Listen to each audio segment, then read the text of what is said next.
ಕರ್ನಾಟಕ ರಾಜ್ಯ ರೈತ ಸಂಘಕ್ಕೆ ಯಾರು ವಯಸ್ಸಿಲ್ಲ ಅನ್ಸುತ್ತಪ್ಪ. ಎಷ್ಟು ಜನ ಇದ್ದೀರಿ ಇಲ್ಲಿ? ಕರ್ನಾಟಕ ರಾಜ್ಯ ರೈತ ಸಂಘಕ್ಕೆ, ರೈತ ಪರ ಹೋರಾಟಕ್ಕೆ, ರೈತ ಮಕ್ಕಳಿಗೆ, ರೈತರ ಮೇಲೆ ದೌರ್ಜನ್ಯ ಮಾಡುತ್ತಿರುವ ಮೈಕ್ರೋ ಫೈನಾನ್ಸ್ಗಳಿಗೆ, ರೈತರ ಮೇಲೆ ದೌರ್ಜನ್ಯ ಮಾಡುತ್ತಿರುವ ಮೈಕ್ರೋ ಫೈನಾನ್ಸ್ಗಳಿಗೆ, ರೈತರ ಮೇಲೆ ದೌರ್ಜನ್ಯ ನಿಲ್ಲಲಿ ನಿಲ್ಲಲಿ, ರೈತರ ಮೇಲೆ ದೌರ್ಜನ್ಯ ನಿಲ್ಲಲಿ ನಿಲ್ಲಲಿ, ರೈತರ ಮೇಲೆ ದೌರ್ಜನ್ಯ ಮಾಡುತ್ತಿರುವ ಮೈಕ್ರೋ ಫೈನಾನ್ಸ್ಗಳಿಗೆ, ರೈತ ವಿರೋಧಿ ಸರ್ಕಾರಕ್ಕೆ, ಸರ್ಕಾರವಂತೆ ಸರ್ಕಾರ, ಕಾನೂನಂತೆ ಕಾನೂನು, ರೈತ ವಿರೋಧಿ ಮೈಕ್ರೋ ಫೈನಾನ್ಸ್ಗಳಿಗೆ, ರೈತ ವಿರೋಧಿ ಮೈಕ್ರೋ ಫೈನಾನ್ಸ್ಗಳಿಗೆ.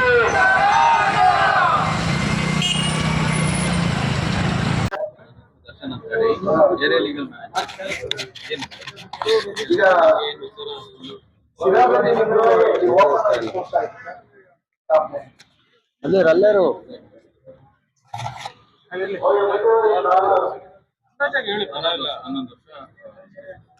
11 ವರ್ಷದಲ್ಲಿ RBI ಗೈಡ್ಲೈನ್ ಐತಪ್ಪ. ಒಂದೇ ವರ್ಗಕ್ಕೆ ಮಾತ್ರ ನೀವು ಲೋನ್ ಕೊಡೋದ, ಬೇರೆ ಎಲ್ಲಾ ವಿಧವಾದಂತ ಮಲ್ಟಿಪಲ್ ಚಟುವಟಿಕೆಗಳಿಗೆ ಲೋನ್ ಕೊಡೋದ? ನಮ್ಮಲ್ಲಿ ಬೇರೆ ಬೇರೆ ಪ್ರಾಡಕ್ಟ್ ಇದೆ. ಆ ಪ್ರಾಡಕ್ಟ್ ಪ್ರಕಾರ ಲೋನ್ ಕೊಡುತ್ತೆ.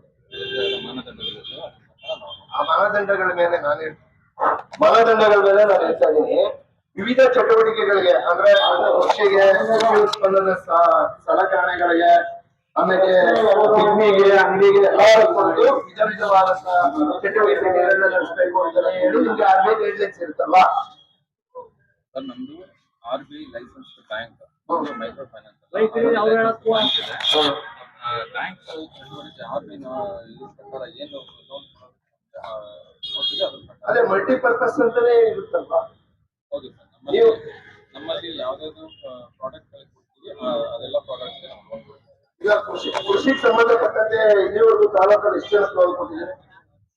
ಅದು ನೋಡ್ಬೇಕು ಸರ್. ನಾನು ಅದನ್ನ ಚೆಕ್ ಮಾಡಿ ಏನಾದ್ರು ಮನವಿ ಅಲ್ಲ, ನಾವು ಚೆಕ್ ಮಾಡಿ ಮನವಿ ಕೊಡೋದಲ್ಲ. ನಾನೇನ್ ಹೇಳೋದು ಅಂದ್ರೆ, ಕೇವಲ ನೀವು ಒಂದೇ ವಿಧವಾದಂತದ್ದನ್ನ ಫೈನಾನ್ಸ್ ಮಾಡೋದಲ್ಲ ನಿಮ್ಮ ಉದ್ದೇಶ ಇರೋದು. ನಿಮ್ಮ ದೇಶ RBI ನಲ್ಲಿ ಏನ್ ರೂಲ್ ಇರುತ್ತೆ, ಮಲ್ಟಿಪರ್ಪಸ್ ಅಂದ್ರೆ ಅಗ್ರಿಕಲ್ಚರ್ಗೂ ಕೂಡ ಇಷ್ಟು % ಆಫ್ ಲೋನ್ ಅನ್ನ ಕೊಡ್ಲೇಬೇಕು ಅಂತ ಹೇಳಿ RBI ರೂಲ್ ಇದೆ. ನೀವು ಯಾವುದೇ ಅಗ್ರಿಕಲ್ಚರ್ ಪರ್ಸನ್ಗೆ ಲೋನ್ ಕೊಡದಲ್ಲೇ ಕೇವಲ ನೀವು ಇಲ್ಲಿ ವ್ಯಾಪಾರವನ್ನ ಮಾಡ್ತಾ ಇದೀರಿ. ಈ RBI ರೂಲ್ ಏನಿರ್ತದೆ ಅಂದ್ರೆ, ಸಾಮಾಜಿಕ ಬದ್ಧತೆನೂ ಕೂಡ ನಿಮ್ಗೆ ಇರ್ಬೇಕು ನಿಮ್ಮ ಮೈಕ್ರೋ ಫೈನಾನ್ಸ್ಗೆ. ಆ ಸಾಮಾಜಿಕ ಬದ್ಧತೆಯನ್ನು ನಿರ್ವಹಣೆ ಮಾಡದಲ್ಲೇ ಕೇವಲ ಬಡ್ಡಿ ವ್ಯವಹಾರನ ಮಾಡ್ಲಿಕ್ಕೆ ಅಂತ ಹೇಳಿ ಬ್ಯಾಂಕ್ ಐತಿ ಅಂದ್ರೆ, ನೀವು ಕೇವಲ ವಸೂಲಿಗೆ ಮಾತ್ರ ಬ್ಯಾಂಕ್ ಇಟ್ಕೊಂಡಿದ್ದೀರಿ ಅನ್ನೋದಾಗ್ತದೆ. ಅದಕ್ಕೋಸ್ಕರ ಹೇಳ್ತಾ ಇದೀವಿ, ನೀವು ಏನು ರೈತರಿಗೆ ಸಾಲ ಕೊಟ್ಟಿದ್ದೀರಾ, ಯಾಕೆ ಕೊಟ್ಟಿಲ್ಲ ಮೊದಲೇ ಪಾಯಿಂಟ್. ನೀವು ಅದು ಕೊಟ್ಟಿರೋದು ವಸೂಲಿ ಮಾಡೋದು ನೆಕ್ಸ್ಟ್. ನೀವು ರೈತರಿಗೆ ಪರ್ಪಸ್ಲಿ ಸಾಲ ಕೊಟ್ಟಿಲ್ಲ ಅನ್ನೋದಾದ್ರೆ ನಿಮ್ಮ ಬ್ಯಾಂಕ್ ರೂರಲ್ ಏರಿಯಾದಲ್ಲಿ, ರೈತರ ಏರಿಯಾದಲ್ಲಿ ಯಾಕೆ ಇರಬೇಕು? ಸಾಮಾಜಿಕ ಬದ್ಧತೆಗೆ ಅಂತ ಹೇಳಿ ನಿಮ್ಗೆ ಸರ್ಕಾರ ಏನು RBI ಹೇಳಿದ್ಮೇಲೆ ನೀವು ಆ ವರ್ಗಕ್ಕೂ ಕೂಡ ಚಟುವಟಿಕೆಗೆ, ಮಲ್ಟಿಪರ್ಪಸ್ ಚಟುವಟಿಕೆಗಳಿಗೆ ಲೋನ್ ಕೊಡ್ಬೇಕು ಅಂತ ಹೇಳಿದ್ದಾರೆ. ನೀವು ಅದನ್ನು ಕೊಟ್ಟಿಲ್ಲ, ಕೇವಲ ಒಂದು ವರ್ಗ ಕೊಟ್ಟು ಬಡ್ಡಿನ ವಸೂಲಿ ಮಾಡ್ತೀನಿ ಅನ್ನೋದಾದ್ರೆ ನಮ್ಮ ಗ್ರಾಮೀಣ ಪ್ರದೇಶದಲ್ಲಿ ನಿಮ್ಮ ಬ್ಯಾಂಕ್ ಯಾಕೆ ಇರಬೇಕು? ಎಷ್ಟು ಜನಕ್ಕೆ ಲೋನ್ ಕೊಟ್ಟಿದ್ದೀರಿ ಇಲ್ಲಿವರೆಗೂ 11 ವರ್ಷದಲ್ಲಿ? ಯಾವ ಹಳ್ಳಿಗಾಡಿನ ಪ್ರದೇಶದ ರೈತರಿಗೆ, ಕೃಷಿ ಚಟುವಟಿಕೆಗಳಿಗೆ ಏನು ಕೃಷಿಯನ್ನ ಉತ್ತೇಜನ ಕೊಡ್ಲಿಕ್ಕೆ ಅಂತ ಹೇಳಿ ಎಷ್ಟು ಜನಕ್ಕೆ ಲೋನ್ ಕೊಟ್ಟಿದ್ದೀರಿ? ಬೇರೆ ಬೇರೆ ರೀತಿ ಪ್ರಾಡಕ್ಟ್ಗಳಲ್ಲಿ ಲೋನ್ ಪ್ರೊವೈಡ್ ಮಾಡಿದ್ವಿ.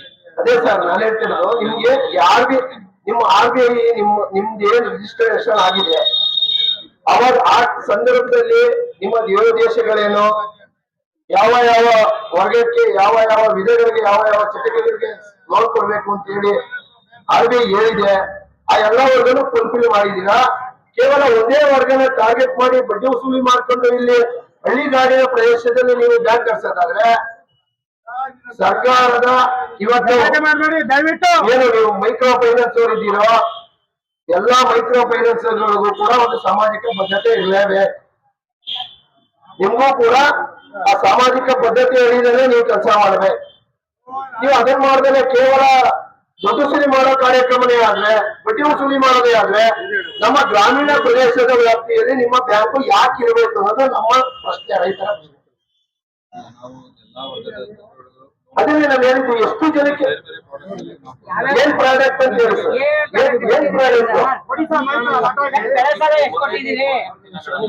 ಏನ್ ಪ್ರಾಡಕ್ಟ್ ರೈಟಿಂಗ್ ನಾವು ಲೆಕ್ಕದಲ್ಲಿ ಕೊಡ್ತೀವಿ. ಅಲ್ಲ ಸರ್, ಮುಂದೆ 11 ವರ್ಷದಲ್ಲಿ ಒಂದು ಇಂತಿಷ್ಟಾದ್ರೆ ಕೇವಲ 10 ಜನಕ್ಕೋ 5 ಜನಕ್ಕೋ 20 ಜನಕ್ಕೋ ನಾವು ರೈತರಿಗೆ ಶಿರಾ ತಾಲೂಕಿನ ಕೃಷಿ ಉತ್ತೇಜನಕ್ಕೆ ಇಂತಿಷ್ಟು ಸಾಲವನ್ನ ನಮ್ಮ ಬ್ಯಾಂಕ್ ಕೊಟ್ಟಿದೆ, ಅನೇಕ ಶಿಕ್ಷಣ ಸಂಸ್ಥೆಗಳಿಗೆ ಕೊಟ್ಟಿದೆ, ಇಲ್ಲ ಸಾಮಾಜಿಕ ಭದ್ರತಾ ಕಾರ್ಯಗಳನ್ನ ಮಾಡಿದೀವಿ. ಶಿಕ್ಷಣ ಏನು ನಾವು ಇದರಲ್ಲಿ ಹೊಂದಿದೆಯಾ ಹೌದು, ಎಲ್ಲಾನು ನಾನು ರೈಟಿಂಗ್ ಕೊಡ್ತೀನಿ. ಸರ್? ರೈಟಿಂಗ್ ಅದಲ್ಲ, ಅಟ್ಲೀಸ್ಟ್ ಒಂದೇ ಯಾವ ಪ್ರಾಡಕ್ಟ್ ಸರ್ ಮುಂದಿನ ದಿನ ಅಲ್ಲ, ನಾವು ಇವತ್ತು ಕೇಳ್ತಾ ಇರೋದು ನಿಮ್ಗೆ, ಯಾವ ಪ್ರಾಡಕ್ಟ್ ನೀವೇ ಪ್ರಾಡಕ್ಟ್ ಕೊಟ್ಟಿದೀವಿ, ಪ್ರಾಡಕ್ಟ್ ಕೊಡಿ, ಯಾವ ಪ್ರಾಡಕ್ಟ್ ಕೊಟ್ಟಿದ್ದೀರಾ? ಇದೊಂದು ಕೇಳಿ ಸರ್, ಇಲ್ಲಿ 90% ಹೇಳ್ತಾರೆ RBI ಇದು ಅಂತ ಹೇಳಿ 90% ಕೇಳಿ 90% ವಸೂಲಿ ಮಾಡ್ತಾ ಇರೋದು ಈಗ.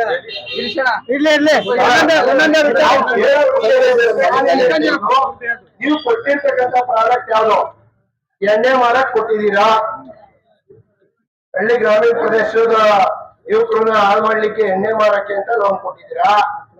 ಇಲ್ಲ ಇನ್ನೊಂದು ಏನೋ ವ್ಯವಹಾರಕ್ಕೆ ಕೊಟ್ಟಿದ್ದೀರಾ? ಯಾವ್ಯಾವ ವ್ಯವಹಾರಕ್ಕೆ ಕೊಟ್ಟಿದ್ದೀರಿ?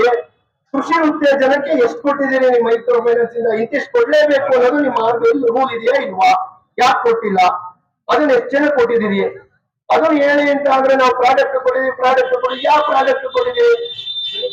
ರೂರಲ್ ಗ್ರಾಮೀಣ ಪ್ರದೇಶದಲ್ಲಿ ನಿಮ್ದು ಬ್ಯಾಂಕ್ ಇದೆ ಅಂದ್ರೆ ಸಾಮಾಜಿಕ ಭದ್ರತೆ ಕಾಪಾಡಬೇಕು, ಸಾಮಾಜಿಕ ನ್ಯಾಯ ಇರಬೇಕು, ಎಲ್ಲಾ ವರ್ಗದ ಜನರಿಗೂ ಕೂಡ ನೀವು ಸಾಲವನ್ನ ಕೊಡಬೇಕು. ಕೇವಲ ಯಾವುದೋ ಒಂದು ವರ್ಗಕ್ಕೆ ಅಂದ್ರೆ ಒಂದು ಚಟುವಟಿಕೆಗೆ ಕೊಟ್ಟು ನೀವು ರೇಟ್ ಆಫ್ ಇಂಟ್ರೆಸ್ಟ್ ಜಾಸ್ತಿ ಬರ್ತದೆ ಅಂತ ಅದನ್ನೇ ನೀವು ದಂಧೆ ಮಾಡ್ಕೊಂಡು ಹೋದ್ರೆ ಈ ಮೈಕ್ರೋ ಫೈನಾನ್ಸ್ ಅವಶ್ಯಕತೆ ಇದೆಯಾ? ಈ ಗ್ರಾಮೀಣ ಪ್ರದೇಶದ ಜನರಿಗೆ ಅವಶ್ಯಕತೆ ಇದೆಯಾ? ನಮ್ಮಲ್ಲಿ ನಾವು ಈ ವಿಕಾಸ್ ಸ್ಮಾಲ್ ಫೈನಾನ್ಸ್ ಬ್ಯಾಂಕ್ ಅಲ್ಲಿ ನಾವು ವರ್ಕ್ ಮಾಡ್ತಾ ಇದೀವಿ. RBI ನಾಮ್ಸ್ ಪ್ರಕಾರ ನಾವು ವರ್ಕ್ ಮಾಡ್ತಾ ಇದೀವಿ. ಯಾವುದೇ ರೀತಿ ನಾವು ಮೇಲಧಿಕಾರಿಗಳನ್ನ ಕೇಳ್ಕೊಂಡು ನಮ್ಗೆ ತಿಳಿಸ್ತಾರೆ. ಸರ್, ನೀವು RBI ಇಂದಲೇ ಲೈಸೆನ್ಸ್ ತಗೊಂಡ್ರು, ನಿಮ್ದು ಬ್ಯಾಂಕ್ ಎಲ್ಲ ಗೊತ್ತಿದೆ ನಮ್ಗೆ. ನಾವೇನ್ ಹೇಳ್ತಾ ಇರೋದು, ನೀವು ಕೃಷಿ ಉತ್ತೇಜನಕ್ಕೆ ಸಾಲ ಕೊಟ್ಟಿದ್ದೀರಾ ಕೊಟ್ಟಿಲ್ವಾ? ಮೇಲಧಿಕಾರಿಗಳ ಗಮನಕ್ಕೆ ಎಷ್ಟು ವರ್ಷ ಆಯ್ತು ನೀವು ಕೆಲಸ ಮಾಡಿ? ಎಷ್ಟು ವರ್ಷ ಆಯ್ತು ಸರ್? ನಾನು ಈ ಕಡೆ ಬಂದು 1 ವರ್ಷ ಆಗಿದೆ. 1 ವರ್ಷದಿಂದ ಒಬ್ರಿಗೂ ಸಾಲ ಕೊಟ್ಟಿಲ್ಲ ಕೃಷಿಗೆ? ಅಲ್ಲ, ಅದಕ್ಕೆ ಬೇರೆ ಬೇರೆ ಪ್ರಾಡಕ್ಟ್ ಅಲ್ಲಿ ಕೊಟ್ಟಿದೀವಿ. ನಿಮ್ಗೆ ಯಾವ್ದು ಕೊಟ್ಟಿದೀವಿ, ಏನ್ ಕೊಟ್ಟಿದೀವಿ ಅಂತ ಗೊತ್ತಿಲ್ಲ ಅನ್ನೋದಾದ್ರೆ ಯಾವ ರೀತಿ ವ್ಯವಹಾರ ಮಾಡ್ತಾ ಇದ್ದೀರಾ? ಏನ್ ವ್ಯವಹಾರ ನಡೀತಾ ಇದಿಲ್ಲ, ಏನ್ ವ್ಯವಹಾರ ನಡೀತಾ ಇದೆ? ನೀವು ನೀವು ಈ ವ್ಯವಹಾರನ ಮಾಡ್ಬೇಕಂದಾಗ 1 ವರ್ಷದಲ್ಲಿ ಇಂತಿಷ್ಟು ಕೊಡ್ಲೇಬೇಕು ಅಂತ ಇದ್ದೀರೋ ಫೈನಾನ್ಸಿಯಲ್ ಇಯರ್. ನೀವು ಈ ಫೈನಾನ್ಸಿಯಲ್ ಇಯರ್ ಅಲ್ಲಿ ನೀವು ಬಂತವಿಂದ ಎಷ್ಟು ಕೊಟ್ಟಿದ್ದೀರಾ? ಕೃಷಿಗೆ ಎಷ್ಟು ಕೊಟ್ಟಿದ್ದೀರಾ? ಕೃಷಿ ಉತ್ತೇಜನಕ್ಕೆ ಎಷ್ಟು ಕೊಟ್ಟಿದ್ದೀರಾ? ಯಾರ ಮೇಲೆ ನೀವು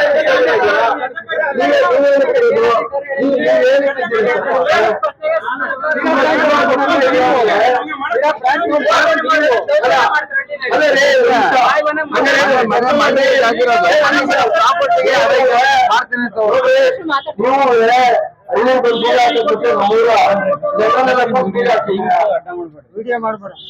ಬಂದು ನಮ್ಮ ಜನರನ್ನೆಲ್ಲ ಕೂರ್ಸ್ಬಿಟ್ಟು ಬೀಗ ಹಾಕಿದ್ರ. ನಮ್ಮ ಗ್ರಾಮ ಪಂಚಾಯತಿ ಮೆಂಬರ್ನ, ತಾಲೂಕ್ ಪಂಚಾಯತಿ ಮೆಂಬರ್ನ, ಇಲ್ಲ ಭಾಗದ ಮುಖಂಡರನ್ನ ಕೂರ್ಸ್ಬಿಟ್ಟು ನಾವು ಮನೆ ಬೀಗ ಹಾಕ್ತಾ ಇದೀವಿ ಅಂತ ಹಾಕಿದ್ರ. ಹಾಕಿಲ್ಲ ತಾನೆ? ನಮ್ಮ ಮೇನ್ ಅಧಿಕಾರಿಗಳನ್ನ, ಮೇನ್ ಪರ್ಸನ್ಗಳನ್ನ ಕೇಳಿ ಎಲ್ಲ ಬೀಗ ಹಾಕ್ಬಿಟ್ಟು ಬಂದ್ಬಿಟ್ಟಿದ್ರ. ನೀವೀಗ ನೋಡ್ರೆ ಮೇಲಧಿಕಾರಿಗಳು ಎಲ್ಲಾರ್ಗೂ ಅಂತಾರೆ ಒಂದೇ ಬಸ್ ಹೋಗುತ್ತಾ ಮೇಲಧಿಕಾರಿ ಕೇಳ್ತೀವಿ. ಮೇಲಧಿಕಾರಿಗೆ ಏನ್ ಅರ್ಥ? ನಾವ್ ಯಾರ ಹತ್ರ ಮಾತಾಡೋದು? ಎಲ್ಲಿ ನಿಮ್ ಮೇಲಧಿಕಾರಿ ಬರಕ್ಕೆ ಎಲ್ಲಿದ್ದಾರೆ? ನಿಮ್ ಮೇಲಧಿಕಾರಿ ಎಲ್ಲಿ ಇರೋದು?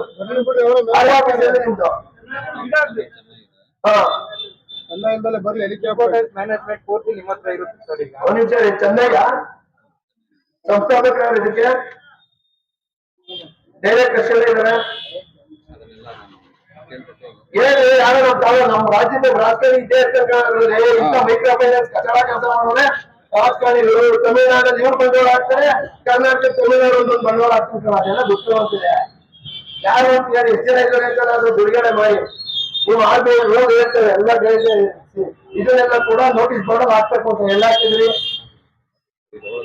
ಏನೇನು ಲೋನ್ಗಳು ಕೊಡ್ಬೋದು ಅಂತ ಹಾಕಿದ್ರ ಅದ್ರಲ್ಲಿ ಅದೇ ಮತ್ತೆ ಏನು ಗೊತ್ತೇ ಇಲ್ಲ ಅಂದ್ರೆ ಅಗ್ರಿಕಲ್ಚರ್ ಲೋನ್ ಕೊಡ್ಬೋದ ಕೊಡಂಗಿಲ್ವಾ? ಕೊಡ್ಬೋದ ಕೊಡಂಗಿಲ್ವಾ ಅಗ್ರಿಕಲ್ಚರ್? ನಮ್ಮಲ್ಲಿ ಅದೇ ಹೇಳ್ತಾ ಇದೀನಿ, ನಮ್ಮಲ್ಲಿ ಬೇರೆ ಬೇರೆ ಪ್ರಾಡಕ್ಟ್ ಅಲ್ಲಿ ಎಲ್ಲರಿಗೂ ಸಂಬಂಧಪಟ್ಟಂಗೆ ನಾವು loan ಕೊಡ್ತೀವಿ. ಅದೇ ಯಾವ್ದು ಕೊಟ್ಟಿದೀರಾ ಎಷ್ಟು ಕೊಟ್ಟಿದೀರಾ ಹೇಳಿ ಸರ್ ಮೊದ್ಲೇ. ಇದೇನು ಗೊತ್ತೇ ಇಲ್ಲ ಅಂದ್ರೆ ಏನ್ ಅರ್ಥ ಇದು?